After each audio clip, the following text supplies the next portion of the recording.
அரசியல்னா இப்படிதான் இருக்குமா? இல்லை எங்களுக்கு புரியல. இப்போ டிவிக்கு உள்ளே வந்ததுக்கு அப்புறம் தான் கொஞ்சமாக நாங்கள் அரசியல் பார்க்குறோம். எங்களுக்கே இவங்க பண்ணுறது இவ்வளோ புரியுது. ஆனால் இவ்வளோ நாள் தெரியாமல் எங்களை எப்படியெல்லாம் ஏமாத்திருப்பீங்க. ஆதவ அர்ஜுனவா இருக்கார்ல, அவர் வந்து ரஜினிகாந்த் சாரை பற்றி என்ன பேசிட்டாரு அப்படி, அந்த வீடியோ நீங்கள் பாருங்களேன். தமிழ்நாட்டில் எம்ஜிஆருக்கு அப்புறம் ஒரு பிரபலமான ஒரு தலைவராக ரஜினிகாந்த் அவர்கள் வரணும்னு நினைச்சார். அரசியலுக்கு வந்து சிஸ்டத்தை மாற்றணும் எல்லாம் பண்ணணும்னு நினைச்சார். ஆனால் இதே மரியாதையா சார்னு சொல்லி விளக்கம் தான் கொடுக்குறாரு. ஆனா இதுக்கு பொங்கி எழுற ரஜினிகாந்த் சாரும் அவங்க ரசிகரும் ஏன் இந்த வீடியோ பாருங்க, மத்த கட்சியெல்லாம் எப்படி பேசியிருக்காங்கன்னு. மண்டைக்குள்ள மயில் தான் பார்த்தா மூளை நிலந்து பாதிச்சு போயிருக்கு. மரியாதை ரஜினிகாந்த்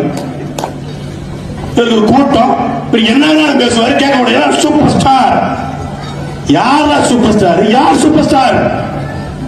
இங்க ஒரு மாநகர நடிகர் ஒருத்தருங்க, ஒரு 50 வருஷமா தமிழ்நாட்டில் வாழ்ந்திருக்கான இந்த புறம்போக்கு இவளுக்கு ரசிகரா இருக்கணும், செருப்பு கொண்டு அடிக்குவாங்க. நான் வருவேன். ஒரு வெற்றிடம் இருக்குது, சுடுகாட்டில் கூட நிறைய வெற்றிடம் இருக்குது. வெற்றிடம் இருக்குது, வெற்றிடம் இருக்குது, என்னத்த வெற்றிடம் இருக்குது?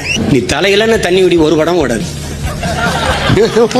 அது வாய்ப்பு இல்லை ராஜா, அது வாய்ப்பு இல்லை.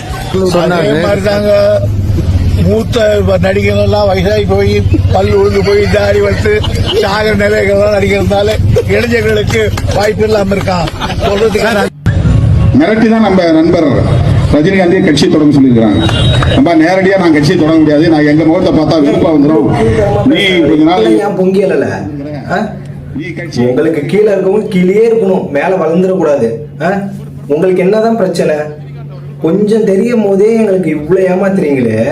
சுத்தமா மண்ணு முட்டையா இருந்தா விட்டு காட்டிடுவீங்களா? மக்களே முடிச்சுக்கோங்க, இல்லையா இவங்க நம்ம முடிச்சு விட்டுருவாங்க. இன்னும் 1 மாசம் தான் இருக்கு.